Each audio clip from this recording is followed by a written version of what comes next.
सच्ची बताऊं, जाने का मन नहीं कर रहा है। हमने तो संगम पर इस देश के सनातन संगम का दर्शन किया है। मैंने देखा आज तो लोगों ने एक डुबकी राष्ट्र के नाम लगाई कि अब तक तो संगम में स्नान किया, अब संगम को स्नान कराएंगे। हम लोग मिलकर सबको आमंत्रित कर रहे हैं, आइए मिलकर हम लोग स्वच्छ संगम अभियान करें। सच्ची बताऊं,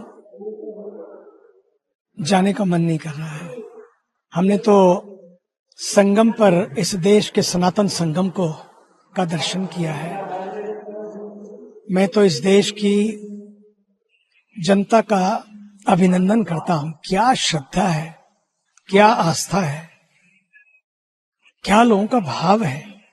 और फिर साथ ही साथ सच तो ये है, हमारे देश के ऊर्जावान प्रधानमंत्री जी और आदरणीय योगी जी दोनों की साधना का वंदन करता हूं, क्योंकि इतने नेगेटिव, इतने नैरेटिव, इतनी तरह की बातें, उसके बावजूद भी 65 करोड़ से ज्यादा लोग स्नान कर चुके हैं और अभी भी चले आ रहे हैं लोग, चले आ रहे हैं, चले आ रहे हैं। लोग दंग हो गए। सारे जितने विदेशी रुके हैं वो कह रहे हैं ये हो क्या गया, दिस इज अमेजिंग। कमाल का भारत है, कमाल के लोग हैं। हमारे देश में तो ऐसा नहीं हो सकता। किसी को सोने की पड़ी नहीं है, किसी को खाने की पड़ी नहीं है, कोई भूखा भी नहीं गया।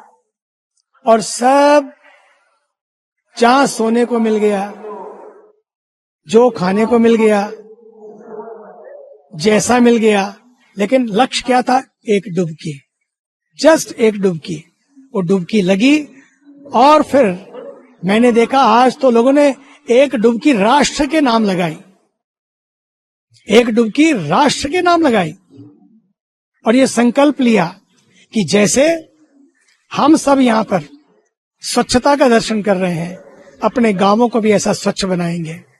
कल हम लोग सवेरे स्नान के बाद पक्का किया है, मैं तो 2 दिन और रुक गया हूं, पूरी टीम को रोक लिया कि अब तक तो संगम में स्नान किया, अब संगम को स्नान कराएंगे।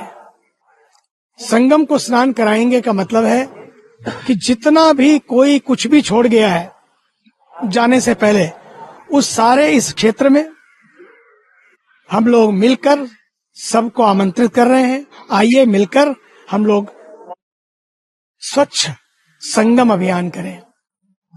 यहां से एक संदेश जाएगा कि हमें अपनी नदियों को, अपनी पवित्र जलधाराओं को प्रदूषण से मुक्त रखना है, भारत को पर्यावरण से युक्त रखना है, ज्यादा से ज्यादा पेड़ लगाने हैं, सिंगल यूज प्लास्टिक को बंद करना है, अपनी जल राशियों को प्रदूषित नहीं करना है। और संगम के तट पर, अरैल तो यमुना के तट पर है, अब ये भी संकल्प है। भारत के प्रधानमंत्री जी ने कहा था, गंगा ने मुझे बुलाया है, अब तो मेला महाकुंभ भी सजा, अब तो दिल्ली भी सज गई है, अब तो यमुना की बारी है। सबने की तैयारी है, अब यमुना की बारी है। यहां से यमुना के तट से यमुना मैया के लिए सब मिलकर ऐसा अभियान करें कि 1 साल के अंदर अंदर हमारे भारत के तपस्वी ऊर्जावान प्रधानमंत्री जी वहीं आकर यमुना जी की आरती करें और फिर ब्रज में यमुना जी की आरती हो। बस देखिए, सनातन का ये महाकुंभ ये प्रेरणा दे रहा है। आइए सनातन को अपने जीवन में जगाए रखिए। हमारे संस्कार, हमारी संस्कृति, हमारे मूल्य, हमारी जड़ें, हमारा मूल, बस उससे जुड़े रहिए और मूल्यों को अपने जीवन में अपनाए रखिए। ये सनातन का महाकुंभ सच मानिए इस भारत की चेतना का दर्शन करा रहा है, क्योंकि सनातन है तो भारत है, भारत है तो सनातन है। जो लोग कई बार समझ नहीं पाते हैं ना, मैं तो उनसे भी कहता हूं, जो खोया उसका गम नहीं, लेकिन जो बचा है किसी से कम नहीं। आइए उस बचे हुए को बचाए, और ताकि हमारे बच्चे, आने वाली पीढ़ियां, हमारे बच्चे बचे रहें, उनके लिए संस्कार और वैल्यूज को हमें बना के रखना है। इन नदियों को जीवित रखना है, क्योंकि इन्हें हमें जीवित रखा है, हम इनको जीवित रखें। If Ganga dies, India dies. If Ganga thrives, India thrives, the health of the nature is the health of the future. सच तो यही है, the future of our nature is the nature of our future. बस इसी के तहत ही प्रकृति संस्कृति बचेगी तो संतति बचेगी। आइए अपने भारत को, महान भारत की यात्रा पर, इस महाकुंभ के पावन तट से, महाकुंभ तो पूर्ण हुआ लेकिन यात्रा अब शुरू हो रही है। भारत माता की जय।